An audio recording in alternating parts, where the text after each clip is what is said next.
আল্লাহ রাব্বুল আলামিন বলেন, আল্লাহু খালিকু কুল্লি শাইইন ওয়া হুয়া আলা কুল্লি শাইইন ওয়াকিল। সূরা জুমার আয়াত নম্বর ৬২।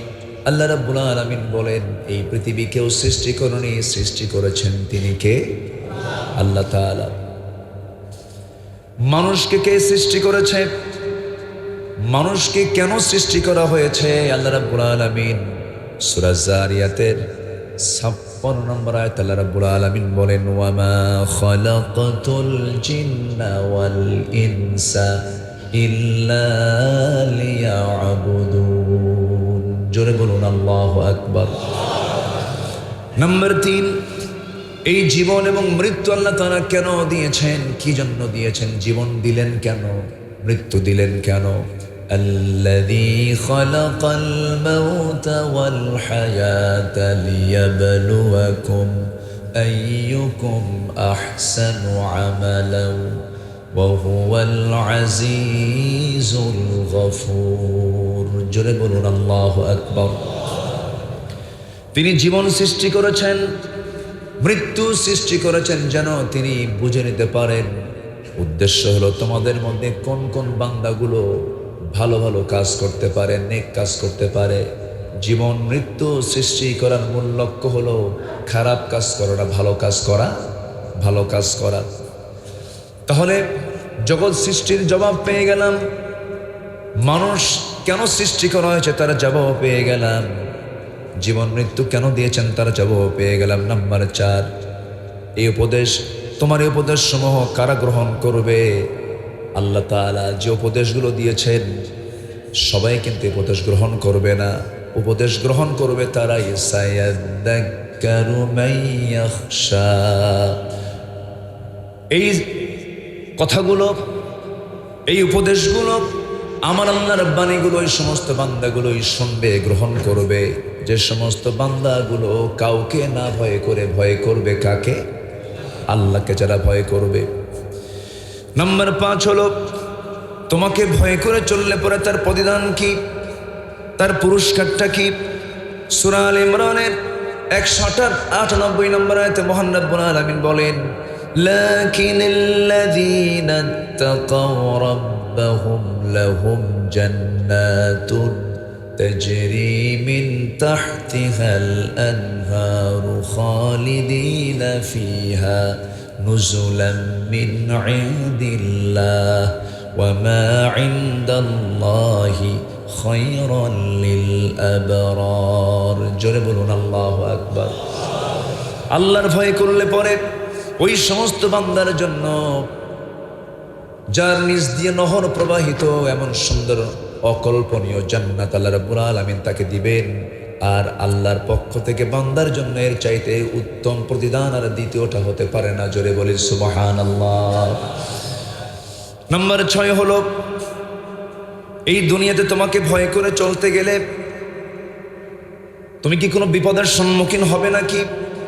কোরআন তার জবাব দিচ্ছে, وَلَنَبْلُوَنَّكُمْ بِشَيْءٍ مِّنَ الْخَوْفِ وَالْجُوعِ وَنَقْصٍ مِّنَ الْأَمْوَالِ وَالْأَنفُسِ وَالثَّمَرَاتِ وَبَشِّرِ الصَّابِرِينَ।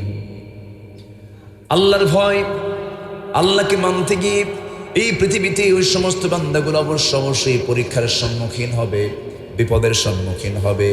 এই পৃথিবীর সেরা মানুষ আল্লাহর নবীরা। সেরা মানুষ কারা বলেন? আল্লাহর নবীরা। তাদের চাইতে সেরা পৃথিবীতে কেউ আছে নাকি? আসতে বলবেন না, আছে নাকি? নাই। এই পৃথিবীতে সবচেয়ে সেরা মানুষ হচ্ছে আল্লাহর নবীরা। এই নবীদের জীবনে সবচেয়ে পরীক্ষা কম আসছে না বেশি আসছে? বেশি আসছে। আশাদ্দুন নাসি বালাউল আম্বিয়া ফাল আমসালু সুম্মাল আমসাল। এই পৃথিবীতে সবচেয়ে বেশি বালা মুসিবতের শিকার হয়েছেন হলো নবীরা। কারণ তাদের ঈমানও বড় ছিল, তাদের পরীক্ষাও বড় ছিল। ঈমান যার যত বড় হবে পরীক্ষা তার তত বড় হবে। এটাই হচ্ছে বাস্তবতা।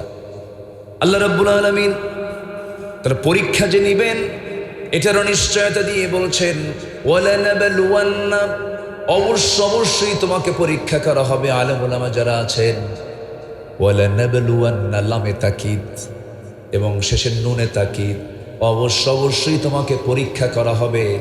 ঈমান যার যত বড় তার পরীক্ষাও তত বড়। কি দিয়ে পরীক্ষা করা হবে? ভয় দিয়ে পরীক্ষা করা হবে, ক্ষুধা দিয়ে পরীক্ষা করা হবে, জানমাল দিয়ে পরীক্ষা করা হবে, শস্যাদের ক্ষতির দ্বারা পরীক্ষা করা হবে। কি দিয়ে পরীক্ষা হবে সেই সমস্ত মাধ্যমগুলো জানিয়ে দিয়েছেন আমার আল্লাহ তাআলা। নাম্বার 7, তোমার পথে চলতে আমরা বন্ধু হিসেবে কাকে গ্রহণ করব? আমি যখন আল্লাহর পথে টিকে থাকবো, আমার বন্ধু কারা হবে? সেই বন্ধু নির্বাচনে ভুল করলে পরে সব কিছু ভুল হয়ে যাবে। ইমানদারের বন্ধু কি চোর বাটপার হতে পারে নাকি? ইমানদারের বন্ধু কি ডাকাত হতে পারে নাকি? ইমানদারের বন্ধু কি মুশরিক হতে পারে নাকি? ইমানদারের বন্ধু কি মুনাফিক হতে পারে নাকি? ইমানদারের বন্ধু কি কাফেররা হতে পারে নাকি? আল্লাহ রাব্বুল আলামিন বলেন সূরা মায়েদার 55-56 নম্বর আয়াতে আল্লাহ রাব্বুল আলামিন বলেন ইন্নামা ওয়ালিয়্যুকুমুল্লাহু ওয়া রাসূলুহু ওয়াল্লাযীনা আমানুল্লাযীনা ইউকিমুনাস সালাতা ওয়া ইউতুনাস যাকাতা ওয়া হুম রাকিউন। তোমাদের বন্ধু হবে 3 জন। 1 নম্বর বন্ধু হবেন আল্লাহ তাআলা, নাম্বার 2 বন্ধু হবেন তোমাদের রাসূল, নাম্বার 3 বন্ধু হবেন তোমাদের মধ্যে যারা ঈমানদার। আল্লাহ তাআলা আরেক জায়গায় বলছেন মিন দুনিল মুমিনিন, মুমিনদের জীবনে মুমিন ছাড়া কোনো বন্ধু হতে পারে না। ইতিহাস সাক্ষী, প্রেজেন্ট ওয়ার্ল্ড সাক্ষী। আপনি একটু তাকায় দেখেন ফিলিস্তিনের দিকে, পাশের দেশের দিকে তাকায় দেখেন। ইহুদিরা আগেও শত্রু ছিল, এখনো কি বন্ধু হতে পেরেছে নাকি? বন্ধু কি কোনোদিন হবে নাকি? হবে না। আধুনিক দুনিয়ায় আমরা অনেকেই বলি জ্ঞান বিজ্ঞান চরম উৎকর্ষ সাধনের এই যুগ। এই পৃথিবীর শুরু থেকে আজ পর্যন্ত সায়েন্স টেকনোলজির যত ডেভেলপ হয়েছে তার বসন্তকাল কিন্তু এখন চলছে। চূড়ান্ত সময়েও যে পাশবিকতা, যে দানবতা, যে অমানবিক হত্যা কাণ্ডগুলো গোটা পৃথিবীতে ঘটাচ্ছে, ওই সমস্ত লোকগুলো বিজ্ঞান থেকে দূরে নাকি? বিজ্ঞান তারা স্পর্শ করেছে, জ্ঞান বিজ্ঞানে তারা কিন্তু পারদর্শী, ঠিক আছে, কিন্তু এই সমস্ত আচরণ করার মূল কারণ হলো তারা সব সহ্য করবে, কিন্তু ইসলাম আর মুসলিমকে কখনো সহ্য করতে পারে না। তাদের সমস্যা হচ্ছে ইসলাম, তাদের সমস্যা হচ্ছে মুসলিম। ইসলাম এবং মুসলিম যেখানে তারা দেখতে পায় সেখানেই তাদের গা জ্বালা যন্ত্রণা করে, পশ্চিমাদের গা জ্বালা যন্ত্রণা করে, ইউরোপের গা জ্বালা যন্ত্রণা করে। কারণ তাদের সভ্যতা, তাদের সংস্কৃতি হচ্ছে সম্পূর্ণ মুসলমানদের। ইসলামের সোজাটা না উল্টাটা? উল্টাটা। ইসলাম যেরকম নারীকে ঢাকতে বলেছে, ইসলামের সৌন্দর্য হলো নারীরা ঢেকে চলবে। আইয়ুদনিনা আলাইহিন্না মিন জালাবিবিহিন্না, তারা প্রশস্ত কাপড় পরে তাদের চামড়াকে ঢাকবে। মুসলমানদের কালচার হলো চামড়া ঢেকে চলা, পর্দার সহিত মেনে চলা, সতর ঢেকে ফেলা। পুরুষের সতর হলো নাভি থেকে হাঁটুর নিচ পর্যন্ত, আর একজন নারীর সতর হলো মাথা থেকে পা পর্যন্ত। প্রয়োজনে সে মুখটা বের করতে পারবে, সে চোখ দিয়ে দেখবে, বন্ধ হয়ে গেলে তো দেখতে পারবে না। সে মুখ দিয়ে খাবে, বন্ধ হয়ে গেলে তো খেতে পারবে না। আবার নাক দিয়ে সে অক্সিজেন গ্রহণ করবে, যদি না সে বের করে তাহলে তো সে এটা দম বন্ধ হয়ে মারা যাবে। 3টা এসেনশিয়াল, চোখ, নাক এবং মুখ, এটা এই জাস্ট এই মুখমণ্ডলের সাথেই জড়িত। এই জন্য ইসলাম যদিও মুখটাকে সতরের আওতা মুক্ত রেখেছে, কিন্তু face is the index of mind. গোটা দেহের রাজধানী হলো চেহারা। চেহারায় একটা নারীর প্রতি আকৃষ্ট হয় পুরুষ, চেহারায় আগে না অন্য কিছুতে আগে চেহারায় কিন্তু আকৃষ্ট হয়। তো ফিতনার যদি আশঙ্কা হয় সে সময় মুখটা ঢেকে ফেলাই উত্তম। এটা অধিকাংশ ওলামা, অধিকাংশ আলেম ওলামাদের মত এটাই। কিন্তু এটাকে আপনি সতরের আওতাভুক্ত বলতে পারবেন না। কিন্তু ঢেকে ফেলাটাই ফিতনা থেকে বাঁচার একমাত্র মাধ্যম। তাহলে যেখানে ইসলাম বলছে তোমরা ঢেকে চলো, তোমরা পর্দার বিধানটাকে মেনে চলো, ইসলাম এতটুকুই সতর্ক করেছে মেয়েদের যে ভিতরের যে পোশাক, এই পোশাকটাও পরপুরুষের চোখে পড়বে এমন জায়গায় সে কাপড়টাও নেড়ে দেওয়া ঠিক না, জায়েজ নেই। ইসলাম এতটুকু সতর্ক করে দিয়েছে। তাহলে পশ্চিমাদের মধ্যে কি এমন সভ্যতা আছে? আসতে বলবেন না আছে? তাহলে আমাদের সঙ্গে তাদের একটা দ্বন্দ্ব হবেই, এতে কোনো সন্দেহ আছে? যদি আজকে পর্দার বিধান যদি চালু হয়ে যায়, ওদের বড় বড় বেহায়াপনার বিজনেস বন্ধ হয়ে যাবে, ওদের অশ্লীল নাটক বন্ধ হয়ে যাবে, ফিল্ম ইন্ডাস্ট্রিজ বন্ধ হয়ে যাবে, ওদের ব্যবসায় ভাটা পড়বে, ওদের মদের বোতল বন্ধ হয়ে যাবে। তো এই যে crore crore dollar, million billion dollar তাদের যে বাৎসরিক যে ইনকাম, সেই ইনকাম থেকে তারা বঞ্চিত হোক, এমন কাজ কি তারা কখনো মেনে নেবে? অতএব তারা কি ইসলাম এবং মুসলমানদের পক্ষে কাজ করতে পারে? এই জন্য মুসলমানদের বন্ধু কখনো অন্য ধর্মের মানুষ হতে পারে। অনেকগুলো কারণ আছে, এর মধ্যে জাস্ট শর্ট করে আমি একটা অংশ বলে ফেললাম। একটা লিস্ট আছে, গোটা পৃথিবীতে বড় বড় ব্যবসা। আমি আজকে সময় পাবো না, আমি মূল লক্ষ্যে আমি যেতে পারবো না, আমি পরবর্তী জুম্মায় যদি সুযোগ হয় আমি বলবো। পশ্চিমাদের সঙ্গে মুসলমানদের দ্বন্দ্বের মূল কারণগুলোকে, ফিনান্সিয়াল দিক থেকে ওরা দেউলিয়া হয়ে পড়বে, ওদের সবচেয়ে বড় অস্ত্র হলো মদ, ওদের সবচেয়ে বড় অস্ত্র হলো বেহায়াপনা, জেনা ব্যভিচার। ইসলাম কায়েম হলে সব বন্ধ হয়ে যাবে। সেই স্বার্থে ইসলাম এবং মুসলমানকে তারা কখনো সহ্য করতে পারবে না, এটা মাথায় রাখতে হবে সম্মানিত ভাইরা। তাহলে আমার বন্ধু হবে একমাত্র আমার মুসলিম ভাইরে আমার বন্ধু হবে। দিন শেষে অমুসলিম ইসলাম বিরোধী শক্তি আমার আপনার কখনো দিল থেকে, দিলের বন্ধু কখনো হতে পারে। তবে হ্যাঁ, আমি মানবিক হব, অমানবিক হব না। ইহুদি বলে আমি তাকে ঘৃণা করব তা নয়, আমি খ্রিস্টান বলে আমি তাকে ঘৃণা করব তা নয়। আমার কাজ হলো আমার উত্তম চরিত্র দিয়ে তাদেরকে উপস্থাপন করা, আমার উত্তম চরিত্রের মধ্য দিয়ে তাদেরকে আকৃষ্ট করা। গোটা পৃথিবীতে শ্রেষ্ঠ জাতি কারা? মুসলমান। বলেন শ্রেষ্ঠ জাতি কারা? আচ্ছা, শ্রেষ্ঠ জাতি যদি মুসলমান হয়, তার শ্রেষ্ঠ চরিত্র হতে হবে কাদের? মুসলমানকে মডেল হতে হবে। মুসলমানের কথা, মুসলমানদের জবান, মুসলমানদের চলা, মুসলমানদের চরিত্র গোটা পৃথিবীর মডেল হিসেবে উপস্থাপন করতে হবে। গোটা পৃথিবী জয় করতে হলে সবার আগে নিজের চরিত্রকে আগে সুন্দর বানাতে হবে মুসলমান, তাহলেই পৃথিবী জয় করা সম্ভব। আমার নবীজি মক্কা বিজয়ের দিন যে মক্কার মানুষগুলো, কওমের লোকগুলো রাসূলকে ঘাড় ধাক্কা দিয়ে বের করে দিয়েছিল, মক্কায় ঢুকে রাসূল বললেন, আজকের দিনে আমি প্রতিশোধ নিতে আসিনি, আমি সবাইকে মাফ করে দিলাম। জোরে বলি সুবহানাল্লাহ। মাফ করে দেওয়ার এই মানসিকতা একমাত্র ইমানদার রাখে। আমার কথা কি ক্লিয়ার? মাফ করে দেওয়ার এই মানসিকতা একমাত্র কে রাখে? ইমানদার রাখে।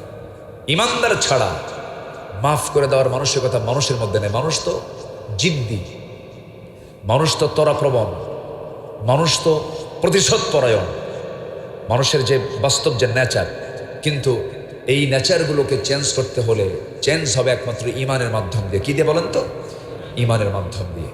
সম্মানিত ভাইয়েরা, আমার নবীজি মক্কা বিজয় করলেন, 10 বছর পর তিনি তার জন্মভূমিতে ঢুকলেন, বললেন আমি সবাইকে মাফ করে দিলাম। মাফ করে দিয়ে উনি নিজেকে আত্মগোপন করে ফেললেন, নিজের পরিচয় আড়াল করলেন, আত্মগোপন আড়াল করলেন। আড়াল করে ভাবতেছেন দেখি কার কোন সমস্যাগুলো আছে, কার কোন প্রবলেমগুলো আছে। হঠাৎ করে তার চোখে দৃষ্টিগোচর হলো চামড়া ভাঁজ হয়ে যাওয়া একজন বয়স্ক নারীর মাথার উপরে সে নিয়েছে বেশ কিছু বড় একটা গাঁটটি, একটা বোঝা মাথায় নিয়ে সে পিছনে একবার তাকায় আর সামনে যায়, পিছনে একবার তাকায় আর সামনে যায়। আমার নবীজি এটা অবলোকন করিয়ে বলেন, মহিলা, বুড়িমা, আপনার কি প্রবলেম বলেন তো? কে বাবা, মুহাম্মদ এবং মুহাম্মদের লোক মক্কায় ঢুকছে, শেষ করে ফেলবে। কারে কয়? কারে বলতেছে? রাসূলকে বলতেছে। আমার রাসূল বলেন, তাই সব শেষ করে ফেলবে? হ্যাঁ, সব শেষ করে ফেলবে। তাহলে এখন কি করবেন আপনি? আমি চলে যাচ্ছি। আমি মক্কা ছেড়ে আমি গ্রামের দিকে চলে যাচ্ছি। মক্কা তো রাজধানী। মক্কা কি? এই পৃথিবীর সবচেয়ে দামি জায়গায় জন্ম নিয়েছেন মুহাম্মদ সাল্লাল্লাহু। আজও প্রেজেন্ট ওয়ার্ল্ডের সবচেয়ে দামি জায়গা কোনটা? মক্কা মুকাররমা। পৃথিবীর সবচেয়ে বড় কনস্ট্রাকশন মক্কা। পৃথিবীতে যত কনস্ট্রাকশন আছে, পৃথিবীতে যত বিল্ডিং আছে, যত আপনার বড় বিল্ডিং দেখেন, সবচেয়ে বড় কনস্ট্রাকশন হচ্ছে আল মক্কাতুল মুকাররমা। আল্লাহু আকবার। আমেরিকাতে নাই, জার্মানিতে নাই, ইউরোপে নাই, কোথাও নাই। মক্কা মুকাররমার যে কনস্ট্রাকশন সবচেয়ে বড় কনস্ট্রাকশন, এখনো চলমান আছেই। তো সেই জায়গার সবচেয়ে কাছের বাসিন্দা হচ্ছেন মুহাম্মদ সাল্লাল্লাহু। রাসূলকে বের করে দেওয়া হলো। রাসূল সেই ঢুকলেন, সব গ্রামের দিকে চলে যাচ্ছে। বুড়ি মহিলাকে বলেন, মা কষ্ট যদি হয় একটু আমি বলি কি, গাট্টিটা আমারে দেন। বিশ্বনবী বলতেছেন, চিন্তা করেন। নিজের মাথায় নিয়ে গন্তব্যে পৌঁছায় দিলেন। গন্তব্যে পৌঁছায় দিয়া আমার নবীজি সেই জায়গা থেকে ফেরত আসতেছিলেন। এমন সময় বুড়ি মহিলা আস্তে করে ডাক দিয়ে বলছে, তোমার পরিচয় না পাওয়া পর্যন্ত আমি তোমারে ছাড়বো না। সঙ্গে সঙ্গে রাসূল বলছেন মুস্কাশি মেরে, আপনি যে পুরুষ, আপনি যে লোকটার জন্য ভয়ে থরথর করে কাঁপতে কাঁপতে মক্কা ছেড়ে গ্রামে আসলেন, সেই যুবক হলাম আমি, যুবক মুহাম্মদ। আল্লাহু আকবার। মহিলার বুঝতে দেরি হলো না। মহিলা কালিমা পরে মুসলমান হয়ে গেছে। আমার ভাইয়েরা, ইসলাম বিজয় হবে শুধু অস্ত্র দিয়ে নয়, ইসলাম বিজয় হবে শুধু জনসংখ্যা দিয়ে নয়। ইসলাম বিজয় এসেছে যুগে যুগে উত্তম চরিত্র ইমানের মধ্য দিয়া। জোরে কোন ঠিক কিনা? এই জন্য নিজের আত্মসংশোধন করার দরকার। সবার আগে না সবার পরে? সবার আগে না সবার পরে? নিজ নিজ জায়গা থেকে আমরা যদি সচেতন হই, কোন ষড়যন্ত্র করে আমাদেরকে ক্ষতি সাধন করতে পারবে না। আমরা নিজ নিজ জায়গা থেকে আমরা সচেতন হব। জোরে বলি ইনশাআল্লাহ। আচ্ছা, তো নাম্বার 8 হচ্ছে, যদি চলার পথে কোনো ভুল করি, ভুল হয় কিনা বলেন? আসতে বলবেন না, ভুল হয় কিনা বলেন? ভুল হয়। মাফ চেয়ে নেব কার কাছে? আল্লাহর কাছে। সেই সুযোগ দিয়েছেন কে? আল্লাহ তাআলা। ভুল হবে আমার, মাফ করবেন কে? সে ভুলের কিন্তু একটা মাত্রা আছে। সেই ভুলটা হতে হবে মানে মাফ করার মতো ভুল। আপনি একজনের থাপ্পড় মারছেন, তার বিরুদ্ধে কি ফাঁসির রায় দেবে? না। আর আপনি একজনকে খুন করছেন, কি হবে? তাহলে অপরাধ তো দুইটাই, কিন্তু দুই অপরাধের শাস্তি কি একরকম না ভিন্ন রকম? ভিন্ন রকম। কিছু কিছু ভুল আছে যে ভুলগুলো আল্লাহ রাব্বুল আলামিন মাফ করে দিবেন। মহান রাব্বুল আলামিন এত সুন্দর আশাব্যঞ্জক আয়াত দিয়েছেন। গোটা কোরআনের বা থেকে শুরু করে নিয়ে সিন পর্যন্ত যত আয়াত আছে, এর মধ্যে সবচাইতে আশা সঞ্চার করে এই একটা আয়াত। সূরা জুমার মুখস্থ রাখবেন। সূরা জুমারের 53 নম্বর আয়াত আল্লাহ রাব্বুল আলামিন বলেন, কুল ইয়া ইবাদিয়াল্লাযীনা আসরাফু আলা আনফুসিহিম লা তাকনাতু মির রাহমাতিল্লাহ ইন্নাল্লাহা ইয়াগফিরুদ যুনুবা জামিআ। জোরে বলুন আল্লাহু আকবার। ও বান্দা, নিজেদের উপরে যা বাড়াবাড়ি করেছো, যে ভুলভালগুলো করেছো, হতাশ হয়ো না। আমার কাছে চোখের পানি ফেলে ক্ষমা চাও। তুমি বান্দা, তোমার গুনাহ যত বড়, আমার রহমত তার চেয়ে অনেক বেশি বড়। আমি তোমাকে মাফ করে দিলাম। তো আমাদের মাফ পাওয়ার জায়গা একটা আছে না নাই? কে? আসতে বলবো না, কে তিনি? তোমার পথে কি নাম্বার 9? আমরা কি সাহায্য পাবো নাকি? তোমার পথে চলতে গেলে আমরা কার সাহায্য পাবো? তুমি আল্লাহ বলে দাও। আল্লাহ নিজে বলছেন, ওয়া কানা হাক্কান আলাইনা নাসরুল মুমিনিন। সূরা রুম 47 নম্বর আয়াত আল্লাহ রাব্বুল আলামিন বলছেন, বান্দা শোনো, শুধু সাহায্য করব না, সাহায্যটা আমার জন্য ওয়াজিব হয়ে যাবে তোমাকে। জোরে কান সুবহানাল্লাহ। অবশ্যই সাহায্য করবেন। তিনি কে? তিনি আছেন না নাই? তিনি কি সাহায্য করতে পারেন? তিনি কি সাহায্য করেন? 5 অগাস্টে কি সাহায্য করেছিলেন? চোখের সামনে আমরা দেখেছি, ইতিহাস করেছেন। কোন জুলুম টিকসই হয় না, কোন জুলুম টিকতে পারে না। সরাসরি মদদ নাজিল করেন তিনি কে? আল্লাহই নাজিল করেন, আল্লাহই পারেন।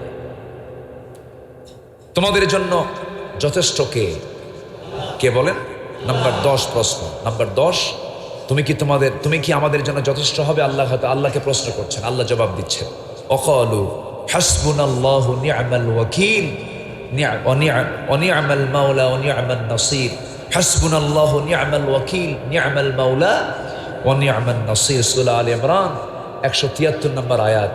যথেষ্ট, কারো গার্জিয়ানি লাগবে না, কারো অভিভাবকত্ব লাগবে না। গার্জিয়ান হিসাবে একমাত্র কে যথেষ্ট? আমার আল্লাহ। আমার অনাহনু আকরাবু ইলাইহি মিন হাবলিল ওয়ারিদ। বান্দা, আমি তোমার স্কন্দ শিরার চেয়েও নিকটে থেকে যাই। কারো কাছে চাইও না, আমার কাছে চাও, আমি তোমার সব চাওয়া পূরণ করে দেব। জোরে বলে সুবহানাল্লাহ। এখন আপনি আল্লাহকে প্রশ্ন করছেন, আল্লাহ তোমার পথে সবচেয়ে উত্তম কথা এবং কাজ কোনটা? তুমি তো আমারে শিখায় দাও। কোরআন কি জবাব দেয় না? কোরআন কি জবাব দেয় না? আমি এ পর্যন্ত 10টা প্রশ্নের জবাব কিন্তু কোরআন থেকে দিলাম। মোট 13টা প্রশ্নের জবাব দিই। লানতপ্রাপ্ত বান্দা কারা, সেই দিকে আস্তে আস্তে যাচ্ছি। মনে আছে তো আপনাদের? লানতপ্রাপ্ত বান্দা কয়জন? 10টা। বলেন তো কয়টা? 10টা। এদিকে 13টা পয়েন্ট আমি শেষ করে আমি মূল পয়েন্টের দিকে আস্তে আস্তে চলে যাচ্ছি। আল্লাহ রাব্বুল আলামিন উত্তম কাজ কোনটা, উত্তম কথা কোনটা তা জানিয়ে দিচ্ছেন। যারা পারেন ঠোঁট মিলিয়ে বলুন, ওয়ামান আহসানু কাওলাম মিম্মান দাআ ইলাল্লাহি ওয়া আমিলা সালিহান ওয়া ক্বালা ইন্নানি মিনাল মুসলিমিন। ওই ব্যক্তির কথার চাইতে উত্তম কথার কার হতে পারে? যে মানুষকে আল্লাহর দিকে ডাকে। কার দিকে ডাকে বলেন? আল্লাহর দিকে ডাকে এবং নিজে ভালো কাজ করে, নিজেও ভালো আমল করে। ওয়া আমিলা সালিহান, এবং বুক উঁচু করে নিশ্চয়তা দিয়ে বলে ফেলে, সাহসিকতা নিয়ে বলে ফেলে, ইন্নানি মিনাল মুসলিম, আমি হলাম মুসলমান। আমি কি বলে? মুসলমান। আমাদের প্রথম পরিচয় হলো বাঙালি, বাংলাদেশি না মুসলমান? আরো জোরে, আরো জোরে, আরো জোরে, আরো জোরে। কোন জাতীয়তাবাদ ইসলামে নাই। যারা ভৌগোলিক জাতীয়তাবাদে বিশ্বাসী, ভাষাভিত্তিক জাতীয়তাবাদে বিশ্বাসী, তাদের ঈমান প্রশ্নের সম্মুখীন। বিশ্বাস করা যাবে না। মুসলমানদের নির্দিষ্ট কোনো ভূখণ্ড নেই। মুসলমানদের ভূখণ্ড হলো গোটা দুনিয়ার মুসলমান। ইন্নামাল মুমিনুনা ইখওয়া। এদের কোনো দেশ, কোনো জাতি, এরকম কোনো কিছু নেই। গোটা পৃথিবীর মুসলমান একটা দেহের মতো, বলেছেন মুহাম্মদ সাল্লাল্লাহু আলাইহি ওয়াসাল্লাম। ভৌগোলিক জাতীয়তাবাদ স্টাডি করবেন, এগুলো স্টাডি করা দরকার। ঈমান ছিনতাই করার জন্য কিছু লোক আছে না নাই? জাতীয়তাবাদী চেতনা, ধর্মনিরপেক্ষ মতবাদী চেতনা, সমাজতান্ত্রিক চেতনা, এই সমস্ত সব চেতনাগুলো পুঁজিবাদী চেতনা, সব নাস্তিকবাদী চেতনা। ইসলামের কোনো সম্পর্ক নাই এর সাথে। এগুলো সব কবর রচনা করতে হবে। কি রচনা করতে হবে? কবর। কারণ তারা রচনা করেছে কার বিরুদ্ধে? আইন রচনা করেছে আল্লাহর বিরুদ্ধে। এটা বিশ্বাস রাখতে হবে। এটাই হচ্ছে ঈমান। এটা কি বলেন তো? ঈমান। নাম্বার 12, এরপরেও যদি কেউ তোমার অবাধ্য হয়, আনুগত্য না করে, তাহলে তার জন্য তোমার কি ফয়সালা? আল্লাহকে আপনি প্রশ্ন করছেন। যদি কেউ আল্লাহকে না মানে, রাসূলকে না মানে, কিতাবকে না মানে, আল্লাহর আইনকে, বিধানকে, কানুনকে না মানে, ফৌজদারি দণ্ডবিধিকে না মানে, চুরি, হত্যা, খুন, এটার শাস্তি ইসলাম দিতে পারে, এটাকে যদি না মানে, তাহলে এরপরে তাদের ব্যাপারে তোমার কি ফয়সালা? আল্লাহ তুমি বলো তো। আল্লাহ তাআলা সূরা নিসার 14 নম্বর আয়াতে তা ক্লিয়ার করে বলেছেন। আল্লাহ রাব্বুল আলামিন বলেন, وَمَن يَعْصِ اللَّهَ وَرَسُولَهُ وَيَتَعَدَّ حُدُودَهُ يُدْخِلْهُ نَارًا خَالِدًا فِيهَا وَلَهُ عَذَابٌ مُهِينٌ। জোরে বলুন আল্লাহু আকবার। এরপরেও যারা আল্লাহ এবং রাসূলের সঙ্গে যারা নাফরমানি করবে, ওয়াতাআদ্দা হুদুদাহু, সীমা লঙ্ঘন যারা করবে, আল্লাহ রাব্বুল আলামিন বলছেন আমি তাকে স্থায়ী জাহান্নাম দিয়ে দেব এবং মারাত্মক অপমানজনক আযাব তাকে আমি স্পর্শ করাবো। সে জাহান্নামের বাসিন্দা হয়ে যাবে। কার কথা? আসতে বলবেন না। কার কথা? আল্লাহর কথা। আমি গতকালকে এই আয়াতের উপরে, সূরা নিসার 14 নম্বর আয়াতের উপরে গতকাল আমার মাহফিল শুরু হলো। গোটা চট্টগ্রাম শুধু নয়, আমি গোটা দেশেই গিয়েছি। 19 দিন ব্যাপী একটি সিরাত মাহফিল হয় চুনতিতে, চট্টগ্রামের লোহাগাড়া। 19 দিন ব্যাপী এই বিশাল এই মাহফিলের গতকাল ছিল হলো 13তম দিন। তারা আমাকে তাদের মাহফিলে নিতে চায় 2013 সাল থেকে। আজকে 2024-এ তাদের সে আশা পূরণ হলো। আমাকে তারা দাওয়াত দিতে চায় কিন্তু নিতে পারে না। কেন নিতে পারে না? কিছু বাতিল শক্তি তারা চায় না হক কথা সমাজে প্রচার হোক। এমন অপশক্তি 10 বছর ধরে ডিস্টার্ব করেছে। লোহাগাড়ায় চট্টগ্রামে ঢুকতে পারেনি 10 বছর, সাতকে নিয়ে যেতে পারিনি, কুমিল্লার 14 গ্রাম যেতে পারিনি, সাতক্ষীরায় যেতে পারিনি। পাবনায় 2014 সালে একটা গন্ডগোল সৃষ্টি হয়েছিল, সেখান থেকে 2024 সাল পর্যন্ত 10 বছর ঢুকতে দেওয়া হয়নি। কোরআন প্রচারে যারা বাধা সৃষ্টি করে এদের চাইতে বড় জালিম আর পৃথিবীর কেউ হতে পারে না। সম্মানিত ভাইয়েরা, আমরা একটি অনুকূল পরিবেশ ফিরে পেয়েছি কোরআন শোনার, বোঝার, স্টাডি করার। আমরা এটাকে কাজে লাগাবো, জোরে বলি ইনশাআল্লাহ। আমরা সবাই একদিন হয়ে যাব কার মেহমান? তো মেহমান হয়ে গেলে আল্লাহ যেন মেহমানদারি করতে পারেন এমন যোগ্যতা হাসিল করার দরকার আছে না নাই? আপনার 5 নাম্বারই নাই। আপনি 5 যে নেবেন, আপনি আল্লাহর সঙ্গে যে সাক্ষাৎ করবেন, আল্লাহ তো বলে দিচ্ছেন শর্ত হলো আমার সঙ্গে সাক্ষাৎ করবি। শর্ত আছে, সূরা কাহাফ পড়। শুক্রবারের সূরা হলো কি? সূরা কাহাফ। সূরা কাহাফটা পড়ো, শেষ দিকে আমি আল্লাহ তাআলা কি বলেছি।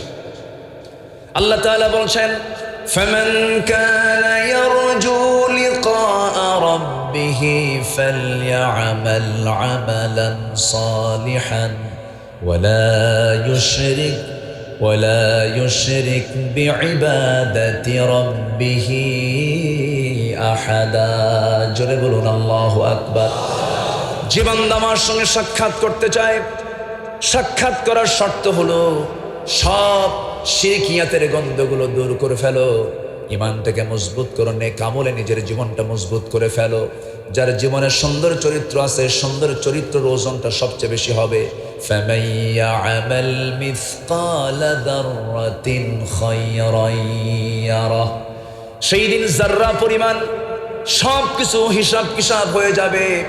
আল্লাহ রাব্বুল আলামিন সেই দিন অনুপরিমাণ ভালো কাজ করলো বান্দার সেই প্রাপ্তি সেদিন সে পেয়ে যাবে।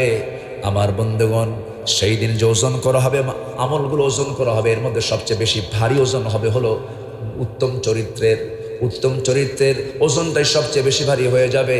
এই জন্য আমাদের সবচেয়ে বড় অর্জন হলো আমরা উত্তম চরিত্র অর্জন করব, জোরে বলি ইনশাআল্লাহ। জেনা থেকে দূরে থাকবো, নেশা থেকে দূরে থাকবো, চোখটাকে হেফাজত করব, হাতটাকে হেফাজত করব, পাটাকে হেফাজত করব। শয়তান ঈমানকে ছো মেরে নেওয়ার জন্য চতুর্মুখী মাধ্যম ছড়িয়ে রেখেছে কিনা বলেন? এগুলো থেকে বাঁচার চেষ্টা করতে হবে আমার বন্ধুগণ।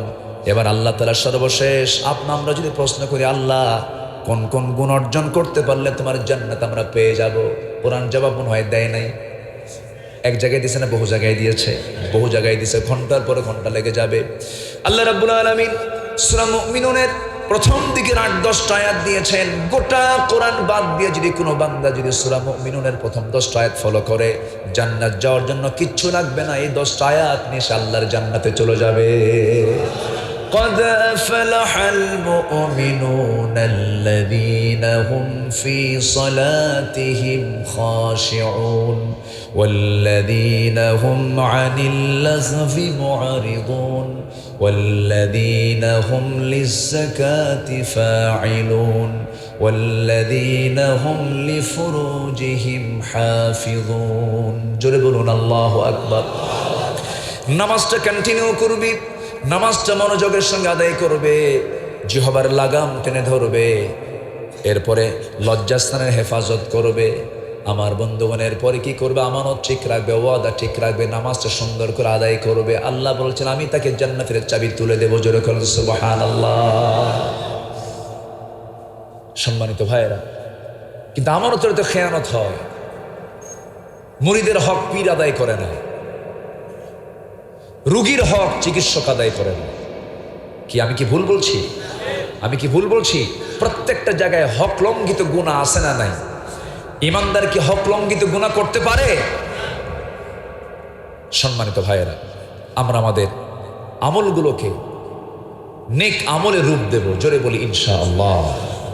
সমস্ত আমলগুলো যদি ভুল হয় এগুলোকে কারেকশন করে সঠিক আমলের দিকে আমরা এগিয়ে যাব। জোরে বলি ইনশাআল্লাহ। এত সিজার হয়, সিজারের সংখ্যা এখন কম না বেশি বলেন তো? বাচ্চা পেটে আসা মানেই 1 লক্ষ টাকা হাতে নিতে হবে। হসপিটালে ঢুকলেই কোনো কথা নাই, কসাই একটা আছে, কসাইগিরি করে এটা রিপোর্ট বের করে বলবে যে সিজার ছাড়া কোনো উপায় না। আচ্ছা কোন তো মানুষ ছাড়া কোনো প্রাণীর কি সিজার হয়? জন্ম পদ্ধতি তো সব মখলুকের মধ্যেই আছে, মানুষ ছাড়া যত প্রাণী আছে কোনো মখলুকের কি কোনো সিজার হয়? কে করেন? কে করে দিয়েছেন? আল্লাহ। দেখবেন কোন ডাক্তারের বইয়ের কিন্তু সিজার লাগে না, কমই লাগে। আমি ভুল বলতেছি কিনা জানি না। তারপরে ডাক্তারের বইয়ের সিজার লাগে না, হুজুরের বাড়িতে মিলাদ হয় না। কি কথা কি বুঝতেছেন আপনারা? হুজুরের বাড়ি কিন্তু মিলাদ হয় না, কিন্তু জানে যে এই মিলাদ দিয়ে কি হবে, এটা হুজুর জানে, জানে নিজে মিলাদ পড়ায় না। নাম্বার 3 হলো পীরের বউ কখনো পীরের মুরিদ হয় না, কারণ জানে আমার পীর কত নাম্বার লুচ্চা। কি কথা কি বোঝা গেল? তো বিষয়গুলো বুঝতে হবে, বুঝে শুনে পা ফেলতে হবে। আমার আমল না মানে আমাকে যেতে হবে। আমি কাউকে ধোকাবাজি দেব না, ধোকাবাজিতে ফেলবো না, নিজেও ধোকাবাজি করব না। ইমানদার কখনো প্রতারক ধোকাবাজ হতে আল্লাহ আমল করার তৌফিক দান করুন। আমার দেশের পীর মুরিদের কি অবস্থা! এক মুরিদ পীরের সামনে দাঁড়ায় আছে, সামনে গাছ, ডাব গাছ, প্রচন্ড প্রখর রোদ দিনের বেলা। পীর বলতেছে, মুরিদ ডাব খাওয়া লাগতো, একটু ওঠো গাছে। হুজুর এত বড় বেয়াদবি, আপনি নিচে থাকবেন আমি গাছের উপর উঠব? আরেকজন হৃদয় পাড়াইছে, ডাব সামনে আসার পর বলছে, তুমি এটা কাটো। হুজুর এটা কেমন কথা হয়, এটা কি আমার জন্য কাটা মানায়? তো কাটছে, হুজুর নিজেই কাটছে। এবার বলতেছে, ঠিক আছে তুমি এখন এটা খাও। হুজুর 2 হুকুম অমান্য করছে, এই হুকুম অমান্য করলে তোমার মুরিদগিরি থাকবে না, দেন খাই। কথা কি বোঝা যায়? এগুলো আমানতদারিতা নয়, এগুলো ইখলাসের আমল নয়। আমরা ইখলাসওয়ালা হব, মুখলেস হব। জোরে বলি ইনশাআল্লাহ। আল্লাহ সবাইকে কবুল করে, জোরে বলি আমিন। আল্লাহ তাআলার লানত হচ্ছে 10 শ্রেণীর উপর। 1 নম্বর হচ্ছে যারা জমিনে বিপর্যয় সৃষ্টি করবে। জমিনে বিপর্যয় সৃষ্টি করার মতো লোক আছে না নাই? আছে না নাই বলেন? আছে। যারা পাহাড় কেটে সোজা করে, এটা কি জমিন বিপর্যয় নয়? পাহাড় কাটে, এই যে পাহাড়ি ঢল নামে, গতকাল আমার মাহফিল ছিল ওই অঞ্চলেই ছিল। এই যে বৃষ্টি, পাহাড়িয়া অঞ্চলে বৃষ্টিগুলো যদি হয়, আশেপাশে যারা পাহাড়ের আশেপাশে থাকে তারা কি নিরাপদে না বিপদে? বিপদে। বিপর্যয় সৃষ্টির লম্বা ব্যাখ্যা আছে। তো এই বিপর্যয় সৃষ্টি যারা করবে এবং আত্মীয়তার বন্ধন যারা ছিন্ন করবে, আল্লাহ তাআলা বলছেন আমি তাদের প্রতি লানত বর্ষণ করবো। যেরকম নাউযুবিল্লাহ। এটা কি আমার কথা না আল্লাহর কথা? আল্লাহর কথা। আত্মীয়তার বন্ধন ছিন্ন করে এমন লোক তো আজকে সমাজে নাই।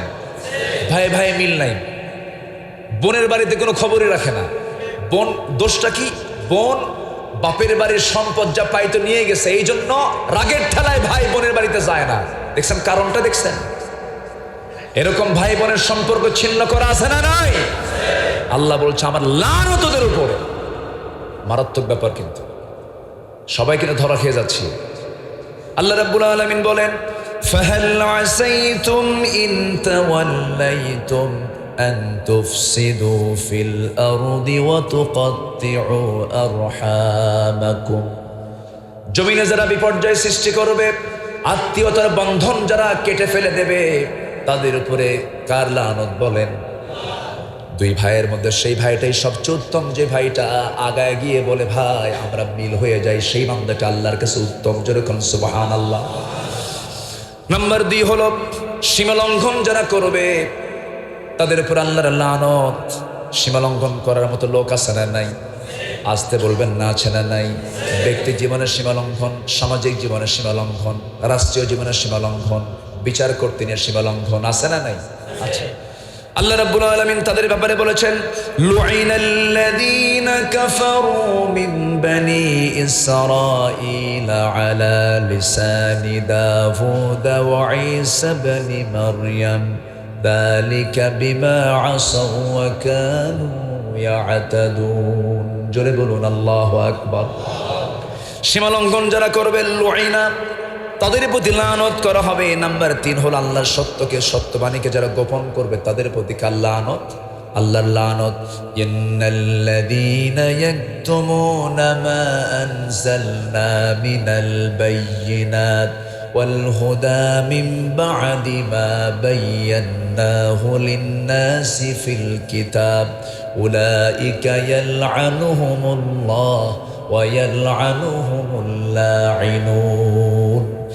যারা আমার আয়াতকে যারা গোপন করবে, লুকোচুরি করে আমার আয়াতকে যারা তাদের পছন্দ মতো গ্রহণ করবে আবার বাদ দিয়ে দেবে, যারা আড়াল করবে, আল্লাহ বলছেন তাদের উপরে সোজা আমি আল্লাহ আমার লানত। আল্লাহর লানত যদি পড়ে তার জন্য কপালে আছে জাহান্নাম না জান্নাত? জান্নাত না জাহান্নাম? জাহান্নাম আছে। নাম্বার 4, বিনা কারণে যারা মুমিনদেরকে হত্যা করবে, ومن يقتل مؤمنا متعمدا فجزاؤه جهنم خالدا فيها وغضب الله عليه ولعنه وعد له عذابا عظيما। সূরা নিসা 13 নম্বর আয়াত। যারা ইচ্ছা করে কোন মুমিনকে যারা হত্যা করবে, আল্লাহ রাব্বুল আলামিন বলছেন তাদের জাযা হলো জাহান্নাম, তাদের উপর আল্লাহর লানত, আল্লাহর ক্রোধ তাদের উপরে বর্ষণ হবে, তাদের জন্য মহাশাস্তি বরাদ্দ আছে। কার কথা? আল্লাহর কথা। আজকে মুমিনদেরকে হত্যা আছে না নাই বলেন? আছে না নাই? আছে। নাম্বার 5 হলো মুনাফিক কাফিরদের উপর আল্লাহর লানত। যারা মুনাফিক হবে এবং কাফের হবে তাদের উপরে কার লানত? আল্লাহর লানত। আল্লাহ রাব্বুল আলামিন বলেন وعد الله المنافقين والمنافقات والكفار نار جهنم خالدين فيها هي حسبهم ولعنهم الله ولهم عذاب মুকিম। যারা মুনাফিক হবে, যারা কাফের হবে তাদের উপর আল্লাহ তাআলা লানত বর্ষণ করেন। আল্লাহ তাআলা কুফরি থেকে, নিফাকতা থেকে, বক্রতা থেকে, হিপোক্রেসি থেকে, কপটতা থেকে আল্লাহ তাআলা এই জাতিকে, আমাকে, আপনাকে হেফাজত করুন। জোরে বলি আমিন। আচ্ছা, মুনাফিকি কি এর আগে বহু আলোচনা করেছি। মুনাফিক, কাফের, এই সমস্ত চরিত্র আজকে মুসলমানদের মধ্যেও আছে না নাই বলেন তো? আচ্ছা, এগুলোকে বাদ দিতে হবে। তাছাড়া লানত পড়বে কার? আল্লাহর লানত পড়বে। কুফরি এবং কাফের অবস্থায় মৃত্যুবরণ করলে আল্লাহ তাআলা তাদের উপর আল্লাহ তাআলা লানত তিনি নাজিল করবেন। নাম্বার 7 হলো আল্লাহ এবং রসুলের যারা শত্রু হবে, আল্লাহ শত্রু হবে, রসুলের শত্রু হবে, এমন লোক আছে না? আসতে বলবেন না, আছে না নাই? পর্দার বিরুদ্ধে কথা বলা মানে কার শত্রু হওয়া? আল্লাহর কোরআনের কোন আইনকে অমান্য করা মানে কার শত্রু হওয়া? আল্লাহ রসুলের শত্রু হয়ে যাওয়া। আল্লাহ তাআলা সোজা সাপটা বলছেন সূরা আহজাবের 57 নম্বর আয়াতে।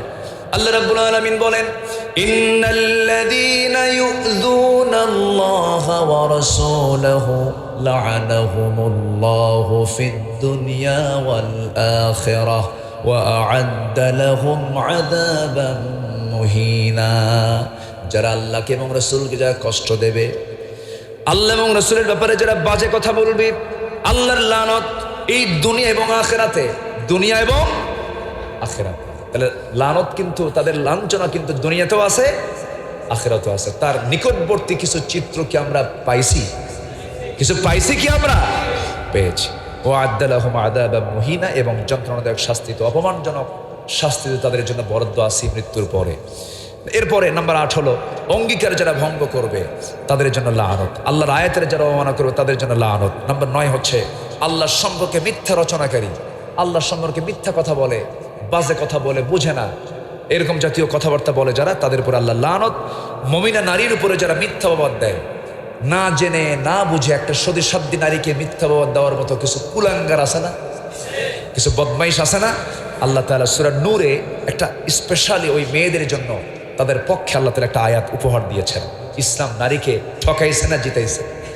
ইসলাম নারীকে মর্যাদার উচ্চাসনে সমাসীন করেছে। নারীরা বোঝে না, নারীবাদী আন্দোলনের যারা নামে মাঠে রাস্তায় যারা চলে, ওরা বোঝে না ইসলাম নারীকে কি সম্মান দিয়েছে। একমাত্র পৃথিবীতে সম্মান দেওয়ার একমাত্র দিন হচ্ছে ইসলাম। আলহামদুলিল্লাহ বলেন। কিতাবগুলো দিবেন, সূরা নূর শিখায় দিবেন, সূরা আহজাব শিখায় দিবেন। এই সমস্ত আয়াতগুলো, সূরাগুলো মেয়েদের হাতে তুলে দিবেন তাফসীর সহ, বন্ধের হাতে তুলে দিবেন তাফসীর সহ, স্ত্রী হাতে তুলে দিবেন তাফসীর সহ। উনি আপনাকে গাইড করবেন, উনি আপনাকে পরামর্শ দিবেন। আল্লাহ প্রত্যেক ঘরে ঘরে আয়েশা, সুমাইয়া, খাদিজার মতো মা পয়দা করে দাও। আল্লাহ রাব্বুল আলামিন বলেন, সর্বশেষ লানত পড়বে তাদের উপরে, ইন্নাল্লাযীনা ইয়ারমুনাল মুহসানাতিল গাফিলাতিল মুমিনাত লুইনু ফিদ দুনিয়া ওয়াল আখিরাহ ওয়া লাহুম আযাবুন আযীম। যারা মুমিনা নারীদের প্রতি যারা মিথ্যাবাদ দেবে তাদের উপর কার লানত, আল্লাহর লানত। আল্লাহ এই সমস্ত লানত প্রাপ্ত যারা হবে তাদের আচরণ, তাদের কর্ম থেকে আমাদেরকে হেফাজত করুন। জোরে বলি আমিন, আরো জোরে আমিন, আরো জোরে আমিন। সময় তারও বহু আগে শেষ হয়ে গেছে, ঠেলে ঠুলে নিয়ে আসলাম। যতটুকুন হয়েছে আমরা বলে ফেলি আলহামদুলিল্লাহ। জোরে বলি আলহামদুলিল্লাহ। অনেক সচেতন আপনারা। আমি শ্রোতাদের, মুসল্লিদের চোখের দিকে তাকালে আমি বুঝি আপনাদের পালস একটু হলেও তো বোঝার ক্ষমতা এই 12-13 বছরে আল্লাহ তালা আমাকে দিয়েছেন। তো আল্লাহ তালা আপনাদের সমস্ত সেন্সকে, অনুভূতিকে ইসলামমুখী বানায় দেন, কোরআনমুখী বানায় দেন, দিলের ফিকিরের সাথে আল্লাহর জিকিরটা যুক্ত করে দেন। জোরে বলি আল্লাহুম্মা আমিন। দিলের ফিকিরে কার জিকির? আল্লাহর জিকিরকে আল্লাহ তালা সংযুক্ত করে দেন। সবাইকে আল্লাহওয়ালা বানান, সবাইকে নবীওয়ালা বানান, সবাইকে কোরআনওয়ালা বানান, সবাইকে দিনওয়ালা বানান, সবাইকে দরদি মন বানান, সবাইকে হিংসা মুক্ত মন বানান। সবার দিলের মধ্যে মুহাব্বত, পারস্পরিক সম্প্রীতি, উদারতা, সকল স্বর্ণের সংকীর্ণতা দূর করে চিত্তকে প্রশস্ত করার তৌফিক দান করুন। জোরে বলি আল্লাহুম্মা আমিন। আল গিনা ও গিনান নফস, সবচেয়ে বড় ঐশ্বর্য হলো, সবচেয়ে বড় ধনী হলো সে যে মনের দিক থেকে ধনী। আলহামদুলিল্লাহ বলেন। আমরা সম্পদের ধনী হতে চাই না হৃদয়ের ধনী হতে চাই? আল্লাহ কবুল করুন, আল্লাহ কবুল করুন। এই আশাবাদ কামনা করছি। শেষ করার আগে কিছু ঘোষণা আছে এবং অনেক পয়েন্ট আজকে আমি ব্যাখ্যামূলকভাবে কথা বলতে পারলাম না, কিন্তু যতটুকু পেরেছি সামারাইজ করে আমার স্টাডি করা ভাঙ্গাচোরা কিছু কথা আমি উপস্থাপন করার চেষ্টা করেছি। আল্লাহ তাআলা সবাইকে আমল করার তৌফিক দান করুন।